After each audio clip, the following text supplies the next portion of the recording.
Hi folks, it's build day 4 of the chainsaw mount project. This is going to be video further because it's going to be over a few days, just because I've got painting and stuff to do, so I need to wait for it to dry in between shots, so I'll bulk them all together into one final video. The first job today is going to be marking out for this bolt and nut to go through that back plate so that this can then fasten on the front plate. So I'm going to drill a hole through the back and then notch out a slot so that this slides close onto that, and then you can tighten it up with this kind of big plastic wing nut thing. So that's going to be my first job. Next job after that is to cut some of this rib matting for the clamp, as well as just for around the chainsaw base to stop it slipping. You shouldn't really need anything down there because the clamp should hold it tight, but it'll protect the base so that the paint doesn't get scratched off, and I think it'll make it look quite nice. So they're my jobs to be getting on with, and then I shall get on once I've done those, strip it down and paint it up. But first job, as I say, is sort this. So there you go, you see I've marked it out. So what I'm going to do is drill a hole directly through both plates, the right thickness for the bolt, and then I'm going to separate the plates again and just expand this front hole into a slot from the top down so that the door will just slide in over the bolt.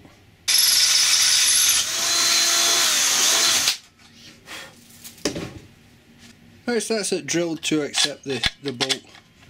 Now what I'm going to do is extend this front side into a slot just with the grinder.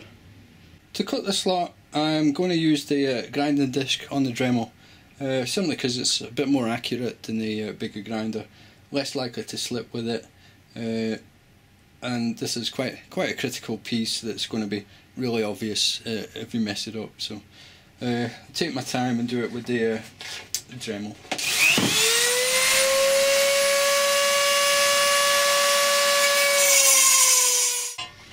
Okay, that should do. Allows the bolt to slide freely up and down. So there you go, that's the screw mechanism done. I might trim down this bolt after, I'm not 100% sure yet. I need to see how much space is taken up with the rubber matting, so I'll leave that until later on. As you can see, that's the bolt done, or that's the fastener done. Thinking you probably will be able to just put the chainsaw in without fully opening this up,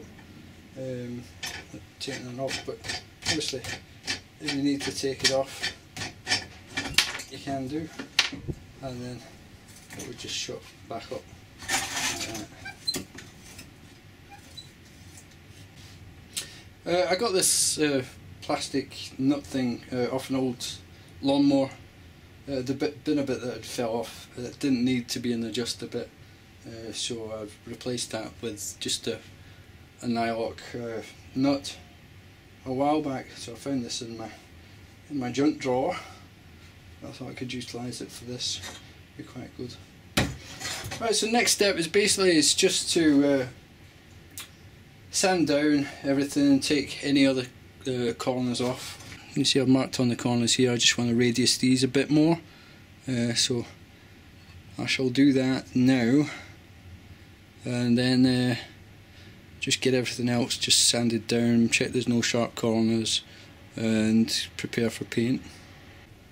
So there we go, that's it all wire brushed off, just all the old paint and stuff that was on it, ready for paint, taking all the sharp edges off and radius those corners a bit more.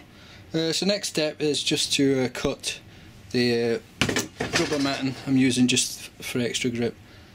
I'm going to have the matting so that it's running, so the ribs are running vertically. Hopefully this will give me a bit of lateral grip. Not that I really think I need the grip, because I think the clamp will be tight enough, but it's better to have it than not. So just going to mark this out and cut a couple to size. So there you go, that's what the clamp hole, the finished clamp will look like. once the matting's installed.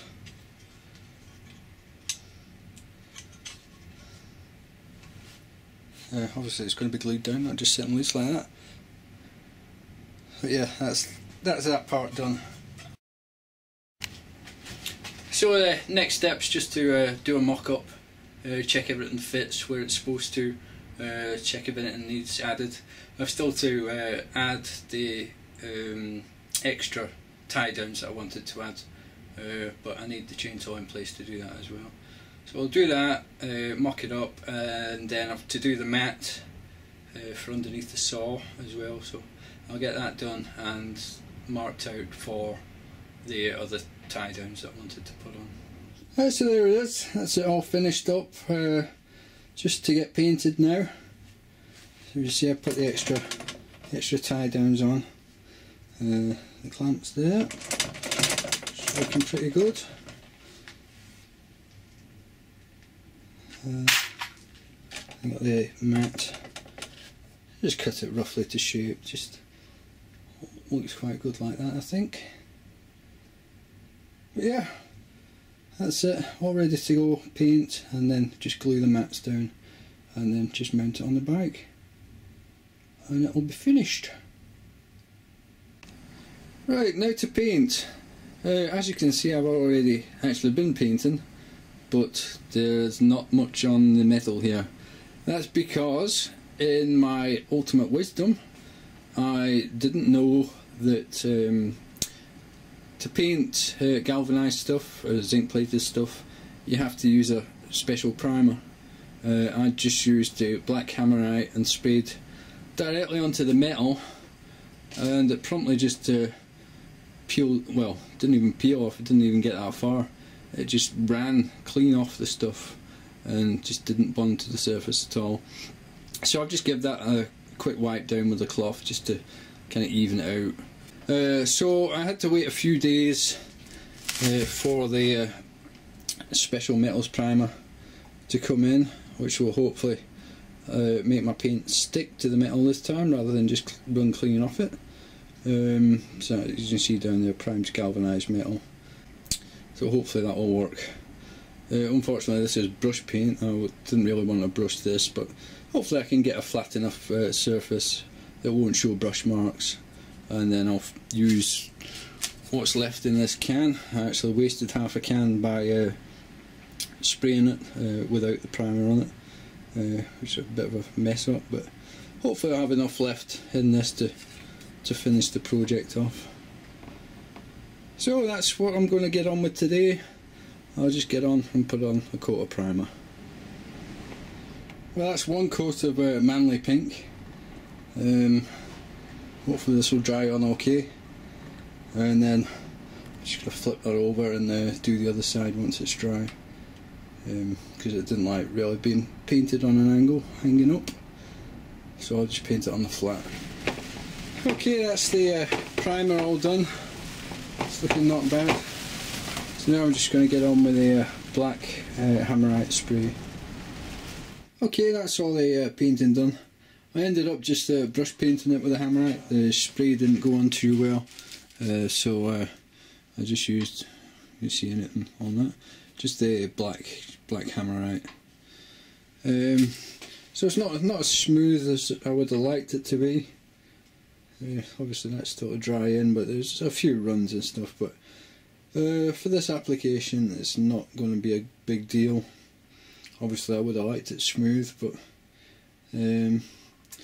being a bit textured, it gives it a bit more grip. So next step is just to glue on the pieces of rubber matting and then fit it all together and to get it mounted on the bike. So next scene you'll see is the finished project. So there you go, that's the mount finished. The paint didn't turn out too great, but to be honest it matches the rest of the quad, so it's not too bad. I would have liked it smoother, but hey ho. So you just unscrew this and then you take your saw, sorry for jiggling about, take your saw and just roll it in till it stops, and then and just crank this down until it grips.